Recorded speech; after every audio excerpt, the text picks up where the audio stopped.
So I'm a geologist, and that's what I study. That ball that I've got in my hands there, the planet. I'm interested in how it works, its history, and what it means for us. And it's an incredible sustainability machine, really, an incredible recycle machine. We think it's got the same amount of water today as it's ever had, in terms of certainly from its earliest time when it was delivered by comets and etc. It's got this amazing recycling system of plate tectonics that recycles everything that we need. And it's got this synergetic, this kind of collaborative relationship between the physical and biochemical world and life, which is the work that James Lovelock, fellow Devonian, has been worked out over many decades. So it is an extraordinary instrument, extraordinary planetary machine. And I think it's instructive in many ways about what we face.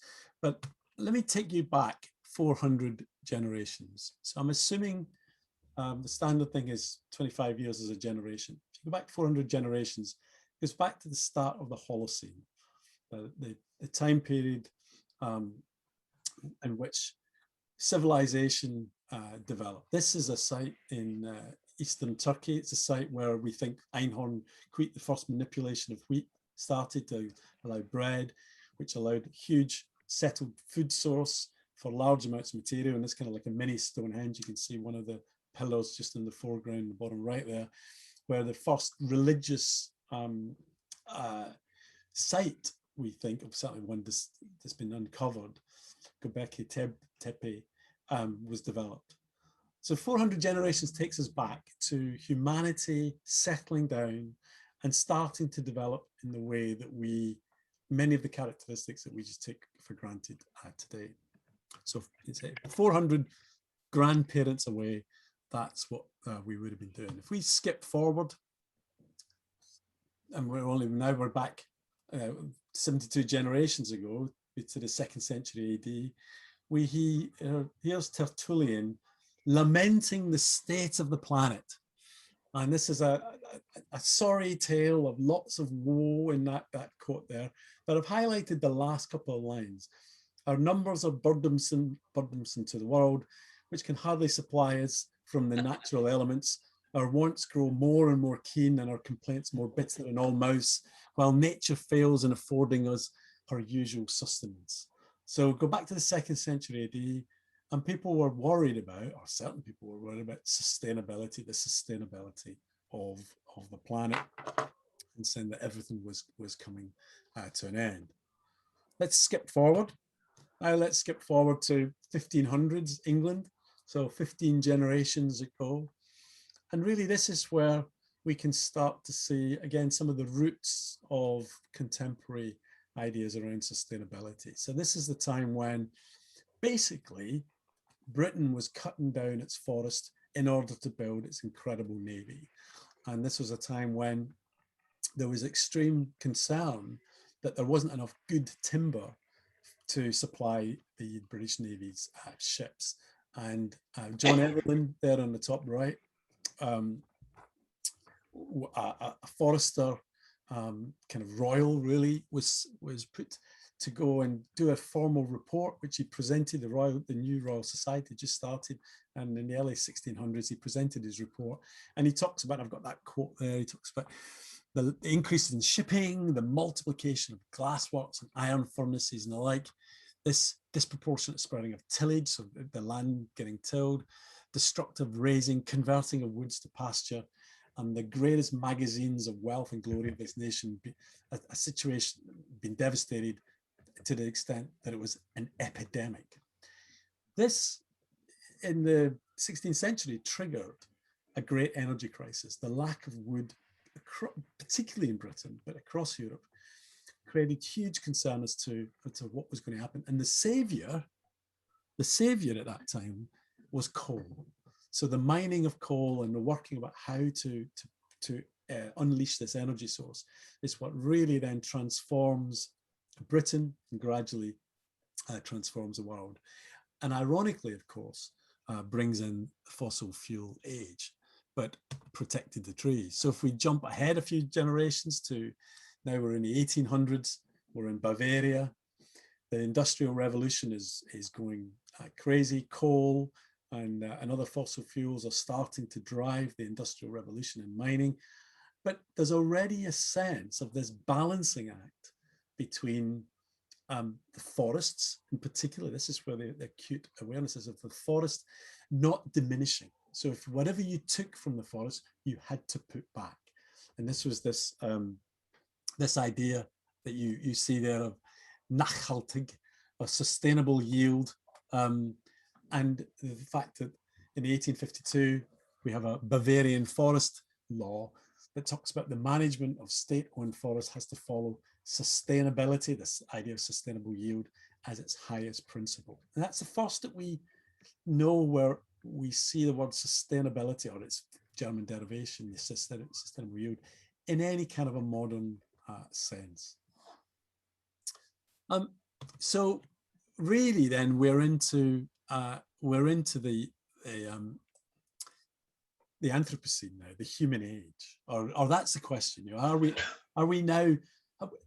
We're approaching the environment with such an industrial vigor that the argument is that we've moved out of one era and we're moving into another. And here's a fantastic quote that I use quite often from Thomas Carlyle's the Mechanical Age, saying, "We remove mountains, make seas our smooth highways, nothing can resist us. We war with rude nature, by our resistless engines come off always victorious and loaded with spoils." And certainly this notion, when it appears later on of the Anthropocene, when it's first set out, the suggestion is that the Anthropocene begins with James Watt's tinkering of Newcomb's steam engine to basically start the industrial age. But I want to jump forward, really, and I want to jump forward to the modern concepts. So my point is that there's always been a discourse, a debate around about the natural world, and are humans overusing it? But modern sustainability really only takes root 2 generations ago.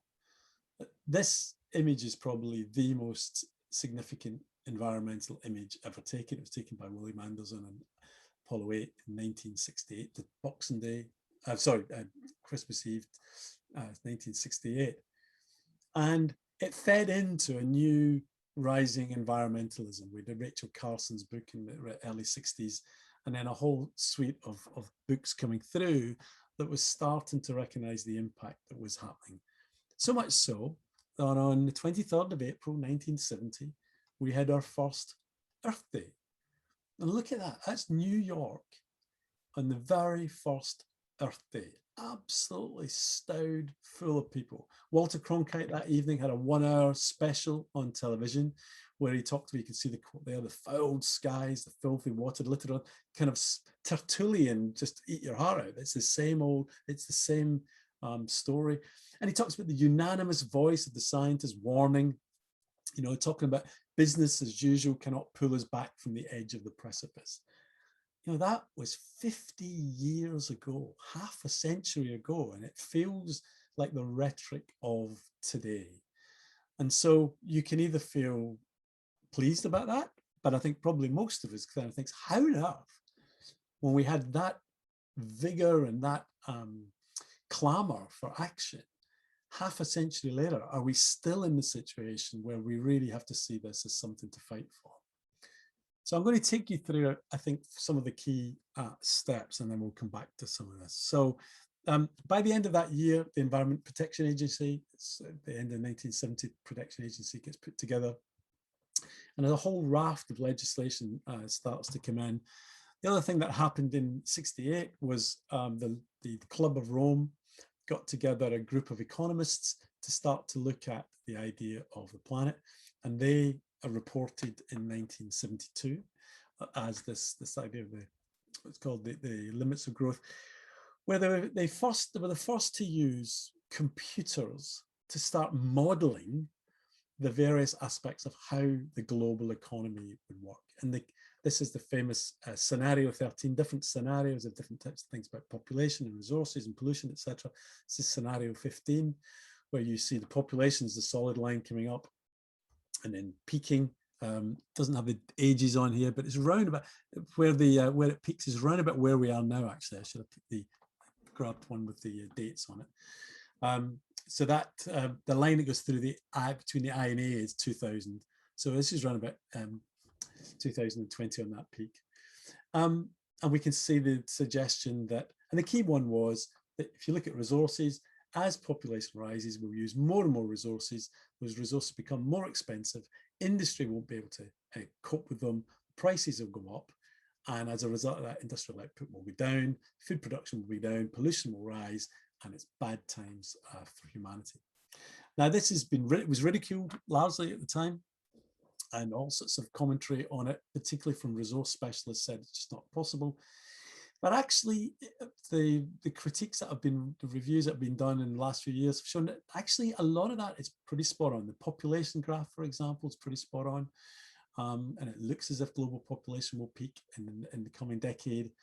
And actually, so the basic conceptual framework of that seems to be, as broadly argued, is pretty sound. So that's 72 limits of growth. Let's move ahead a decade. In 1982, the United Nations asks the Prime Minister of Norway, Gro Brundtland, to put together a commission on environment and development. And they report in 1987 with this document called Our Common Future, where they make the now classic statement that for many people is definition of sustainability. In other words, development that meets the needs of the present without compromising the ability of future generations to meet their own needs. That quote is really important because it immediately sets up a tension between two aspects: development and what we need, what people need today, and the notion of future generations. And the code for that is the environment, the resource base that we have, which is seen as something that future generations need, but not necessarily us. And so what we end up getting really is this twin tension that comes out between the economy and the planet. And this cartoon, you can see it there. The speaker saying the earth has limited resources, and you can see all the politicians saying, so do we. And that's this playing off really between these two big external pressures. Now, in 1974, there had already been the UNEP declaration that has got this line that we'll come back to. We recognize the threats to both the inner limits of basic human needs, i.e. economic growth and development, and the outer limits of the planet's physical resources.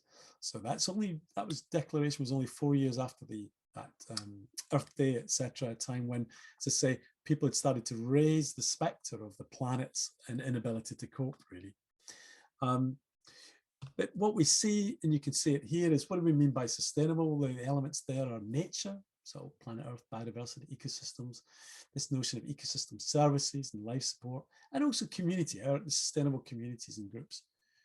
Against that, on the other side, the other part of the balancing act is about people, which is about the social and health related changes, about the need for improved, infant mortality to go down, people's life expectancy to rise, all the rest, which is seen as being delivered. In this case, well-being was going to be delivered by economic growth. So wealth, productivity, increasing consumption were the means, the mechanisms by which people were going to get pulled out of poverty. And also, as well, developing the institutions of government and democracy, etc., to help with that.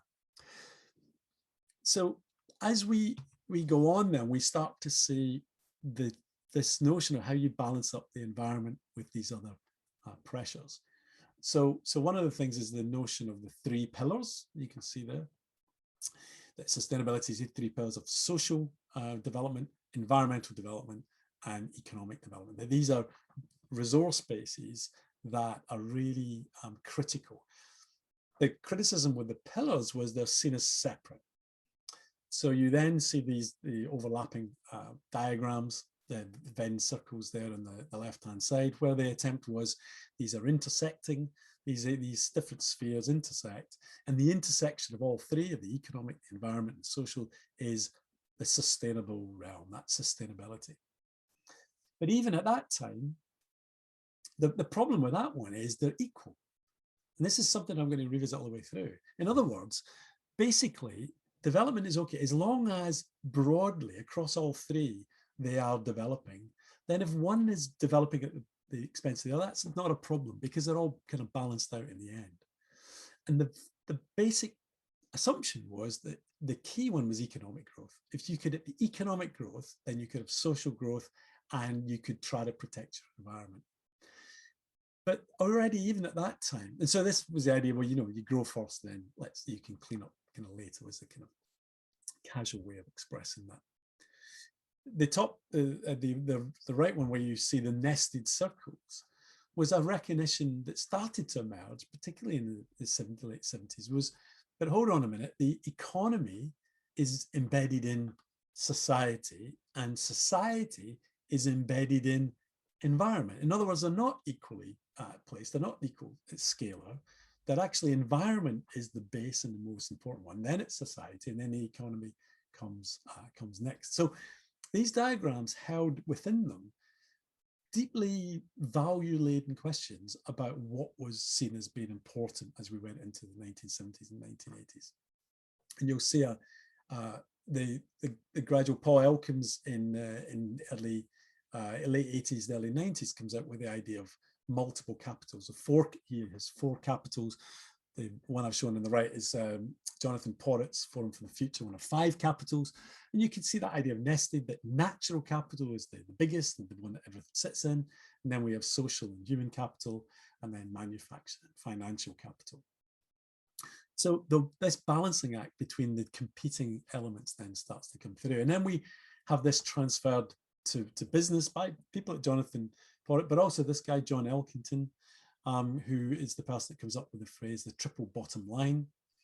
And the triple bottom line is the fact that business, if it's going to be sustainable, has to match the environmental performance with the economic performance and the social performance. And the overlapping area is sustainability. So people, planet, profit, or people, planet, prosperity, whichever way you look at it, 3 Ps, turns out to be really critical. And just as an aside, John is one of the speakers at the Sustainable Earth Conference at the end of the month, and I do recommend you signing up for that, even if it's just to hear his talk. He is the guru of sustainability. But you can see there that there's tension then, where the environment still is seen as an equal element in these 3 other areas, in these 2 other areas. So again, this is what referred to as weak sustainability. So yes, you could raid the environment if that helped the economy, because actually you could fix the problem later on. So the environment was seen as exchangeable with elements within the societal capital or the economic capital. But gradually, this planetary science, environmental science, ecological science started to push through that said, no, it's not like that. There are certain elements of the biosphere that are non-negotiable. They're finite. You cannot just get past them by fixing them later on. Once they're gone, they are gone. And so we get this idea of strong sustainability, that certain aspects are one-way exchanges, and that the ecology, the biosphere, is the key one within which people sit and then within which economies sit. And this is this notion of strong sustainability. So we're now we're getting towards the 1990s now, and but there's an important point where one of the contributions of trying to put the capital together, I mean, the issue, if we go back to some of those previous ones, is you didn't get a sense of flows, of movement of material from one to another. You started to get it with the nested sense, but an idea of almost a narrative for sustainability came with a guy called Herman Daly. And Herman Daly was the World Bank's chief economist. He then retired and went to the University of Maryland. And he came up with a way really that we see in this triangle of, of it's putting a narrative on these capitals. And Donella Meadows, who was part of the Club of Rome in 1998, really put together this Elkins's notion of capital with Daly's idea of what's called the means and the ends. So the ultimate means for Daly was the biosphere, the basic raw resources of plants and sunlight that everything really depends upon. And that then is intermediated and modulated by science and technology to create stuff. And that stuff is what he called the intermediate means, what then Meadows badged more as built capital and human capital. And that was really determined by the economy and by politics about where the importance goes. But that then generates intermediate ends. That is our world, that's society, how we function as different sectors. So you see the health, wealth, leisure, mobility, stuff, the consumer of stuff. And for a lot of people, that is the end. But of course, what Daly said, well, there's an end beyond that. Why do we have a job? Why do we have a livelihood? It's to have a better life. It's to have choices. It's to have happiness. It's to have fulfillment, respect. So he has this idea that actually what humans are after is the ultimate ends of well-being. And that the human capital and social capital are just transitory steps on the way to that higher goal of well-being. So that's the Daly triangle. In other words, that true sustainability is making sure that you don't raid the ultimate means and are always thinking about trying to go for the ultimate ends, which is human well-being. But you can see the flow. You can see the fact that things are back and forth. You can also see that it rests on the ultimate means, the natural capital of essentially the planet.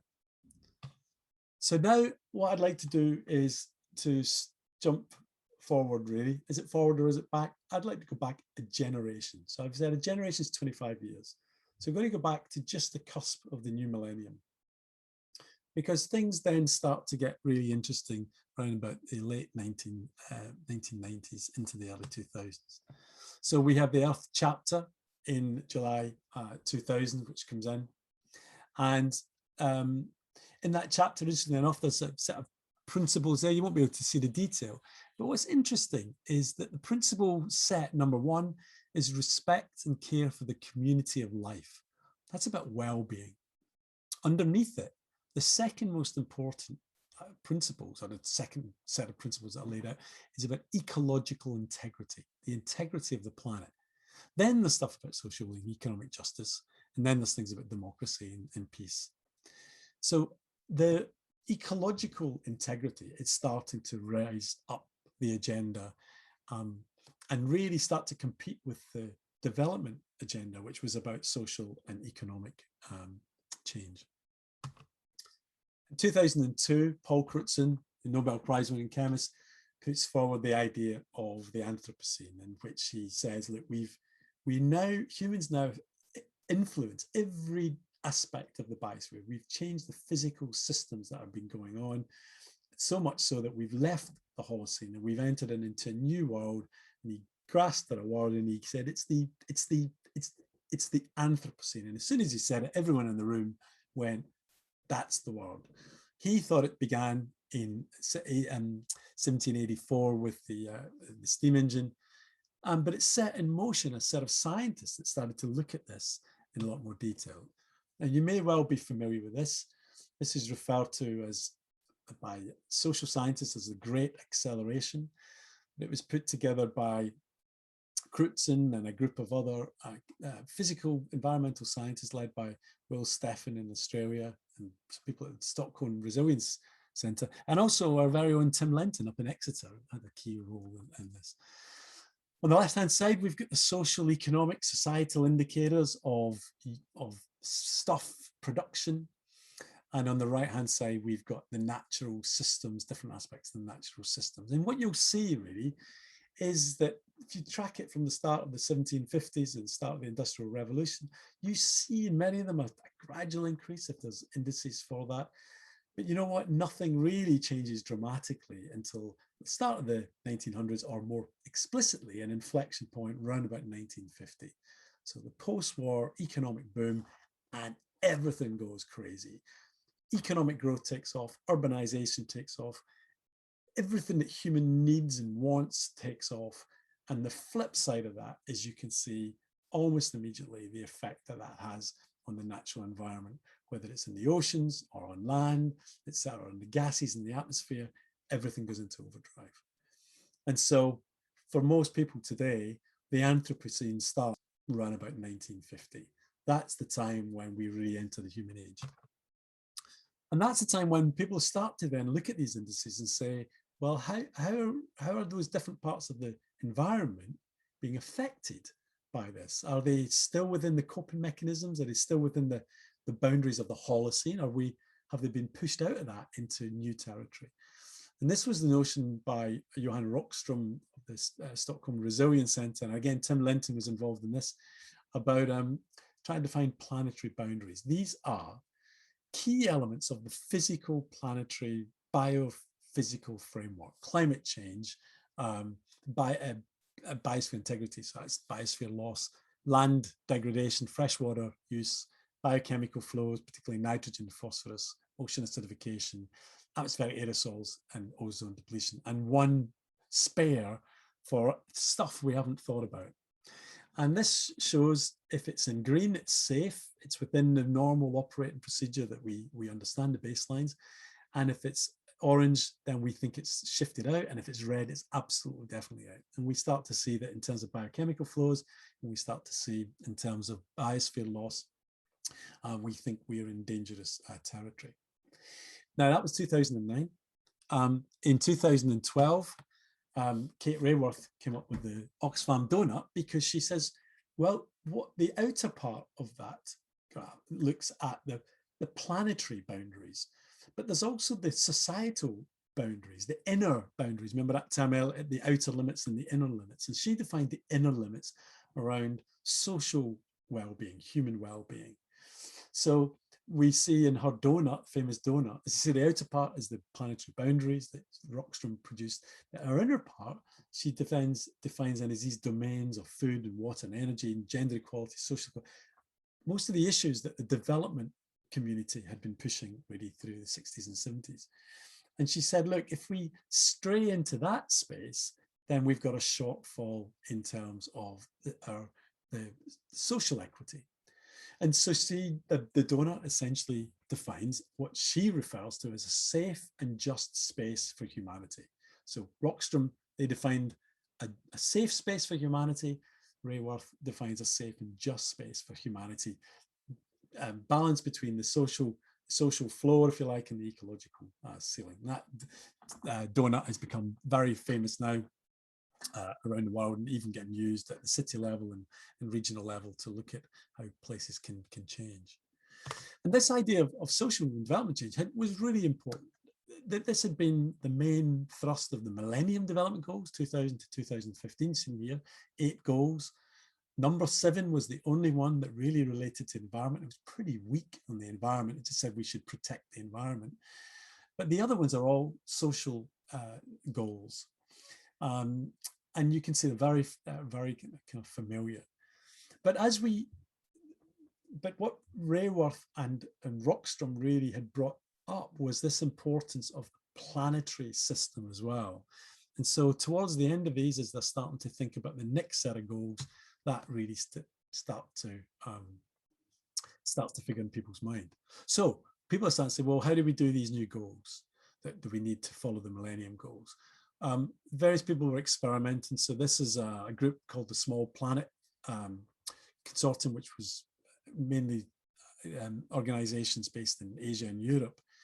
Try to use Daly's Triangle. You see this is the Daly's Triangle, and put onto a set of goals. You can see biodiversity, water, energy, and it creeps up into economic ones, and then eventually into human and well-being ones.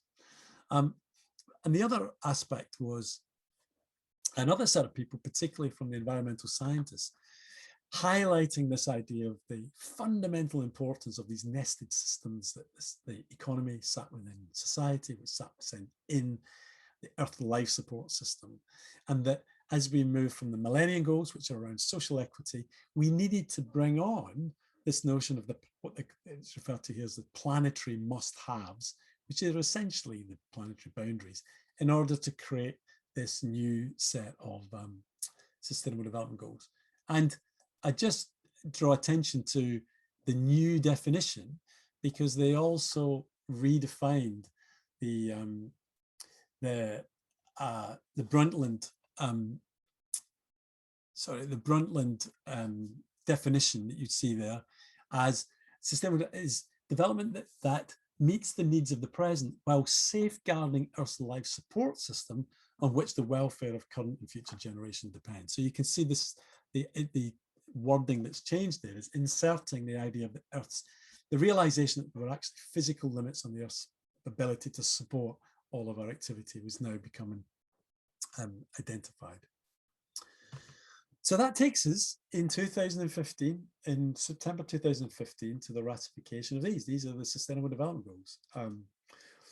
Could do a whole talk on how these came about, the horse trading, the politics of what they are. The key thing is, you notice that we don't really, what we see is a set of a kind of almost a shopping list of goals. 17 goals. The last one, 17, is really a general one. So it's 16 set of goals around a set of issues that are intrinsically social, environmental, and economic, largely. I'll show you that in just a second.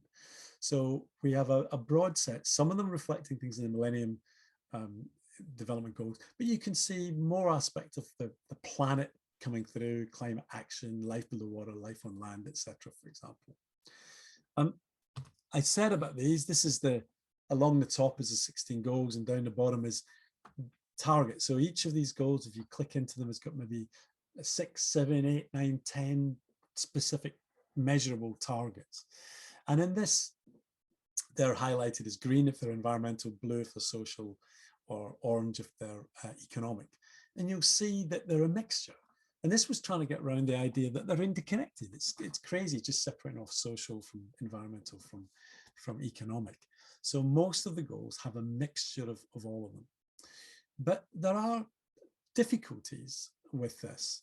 So I'm just going to flick back. One of them is, what is the priority goal? If you had to choose key ones, there's no discrimination or ordering. There's no hierarchy here. They're all deemed to be equal. And yet actually, the very fact that poverty is number one and was the main priority of the development goals suggests that there is an intrinsic assumed priority, in which case it's number 1 and 2 and 3, and then as we go through it becomes less, but it's never stated.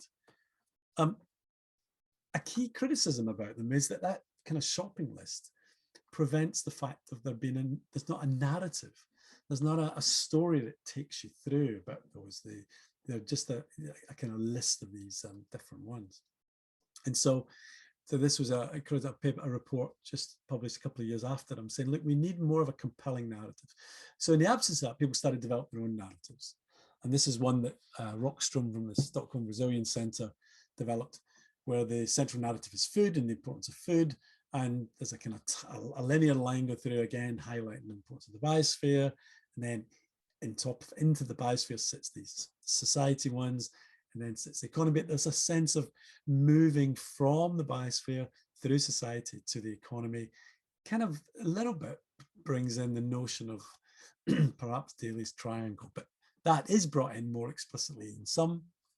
This is one that has been suggested for the Dutch, for the Netherlands, a grouping around this, whereby, again, the SDGs are portrayed with the resource base at the bottom, and then production, consumption, and then we see human well-being and poverty at the top, with associations, the 17th goal right at the top. So going from the planet to people, essentially.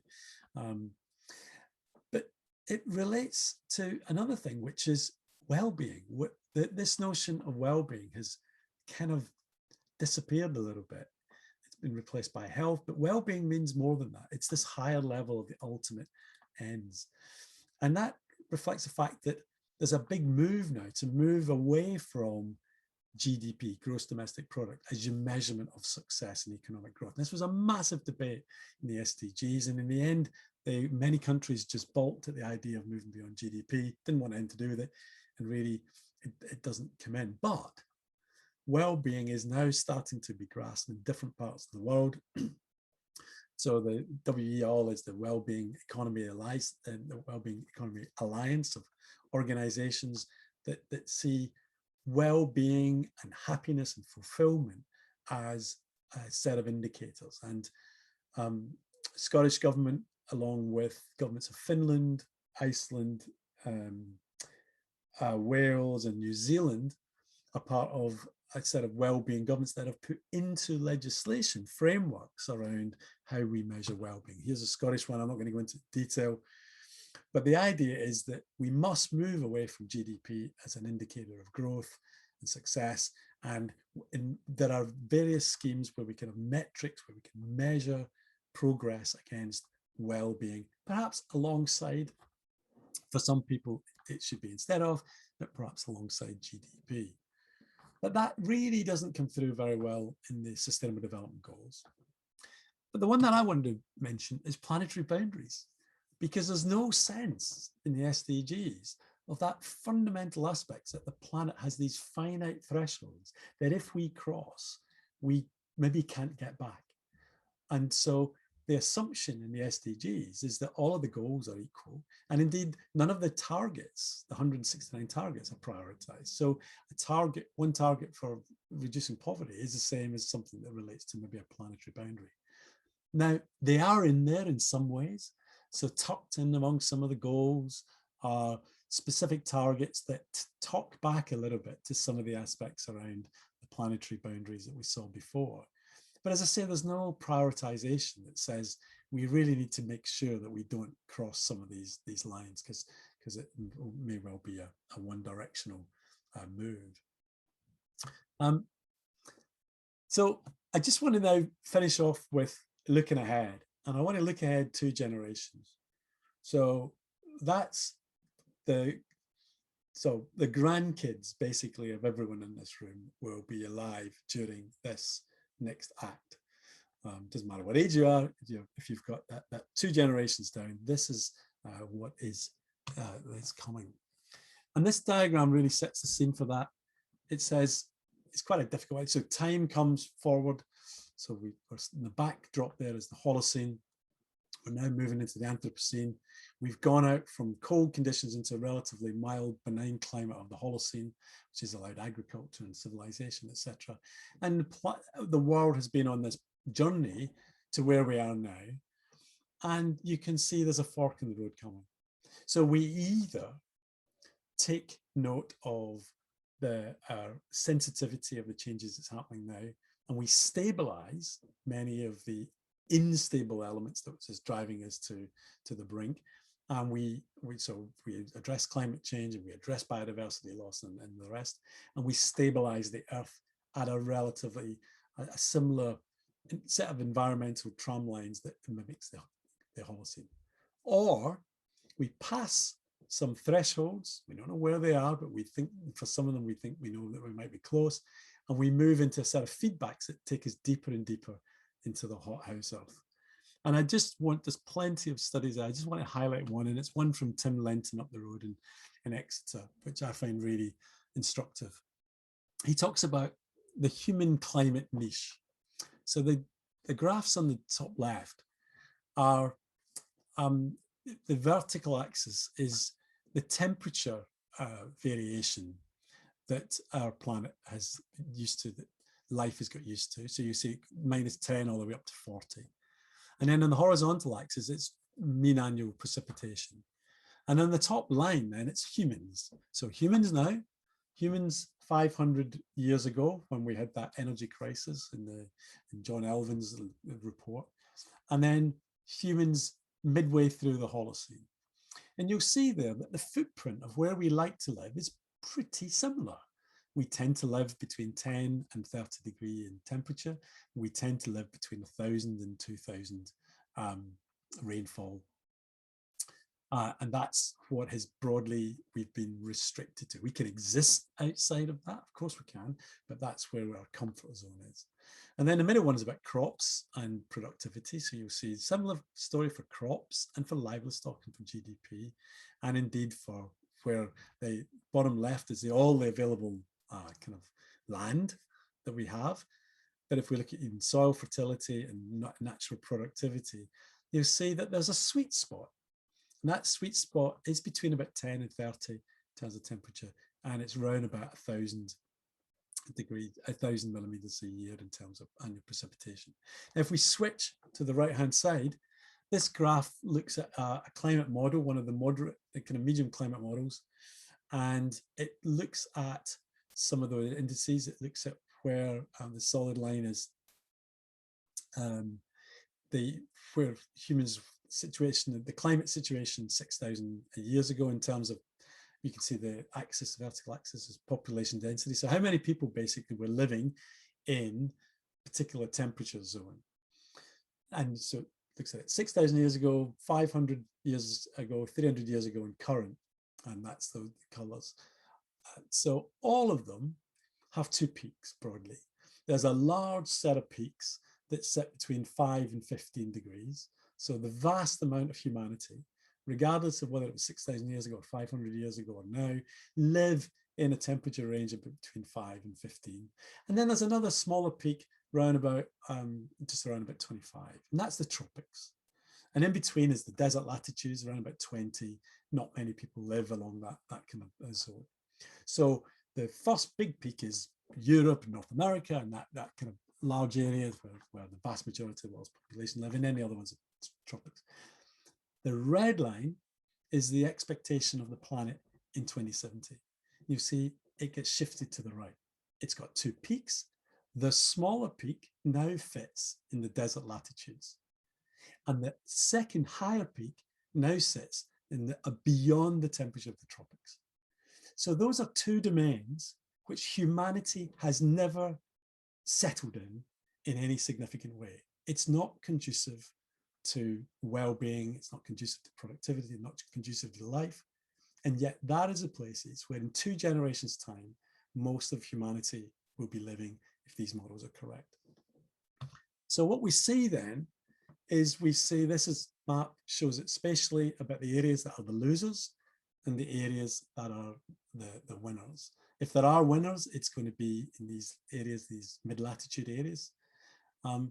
But the biggest losses will be, well, you can see them laid out there. And these are some of the most populated parts of our planet. And that's for a 3 degrees warmer world. And that is, people are arguing that we might kind of go beyond that. So I just want to finish up then with this notion that the SDGs are a really useful template and something we should aim for. But in my mind, they miss the point that we need to be very acutely aware of these planetary boundaries on which we rest. So we need to be thinking about how do we reach and stay within planetary boundaries and also try as best we can to reach these aspects of social and economic development. But to my mind, the key one is if we do not maintain those planetary boundaries, then all bets are off in general. And so one of the suggestions in the run-up to the SDGs was to have a particular SDG on planetary integrity, that basically a whole planet one, monitored by the UNEP Environment Programme, with legally binding targets around the use of, in terms of the planet, and Earth system law. And it's unlikely that we're going to get that. But I think the attention needs to focus a lot more on the big picture about the sustainable Earth. And I'll leave this as the last slide, really, a graphic that came out earlier this year of us. There's our planet. We've moved out of the nice climate of the Holocene, and we're sitting on the edge of this precipice. We're resting on that one. We're going to go down that routeway. And where are we going? Are we going to go to the left and swing into the hothouse world?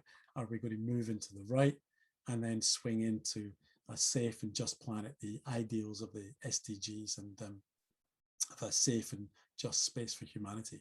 That, of course, is yet to be decided, but you can see the predicament really that we're in.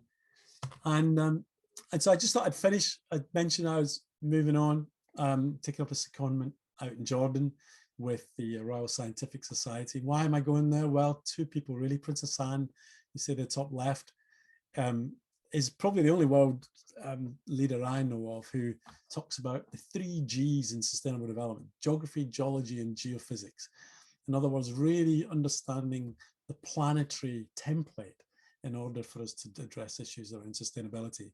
And then the president of the RSS is Princess Sumaya, who is interested in science communication, engaging around sustainability with society, with the publics.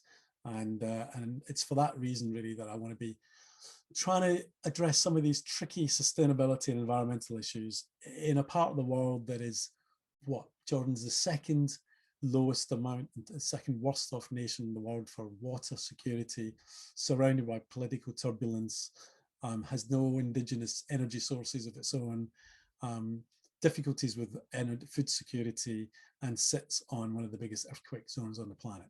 So I think we've all got our work cut out there.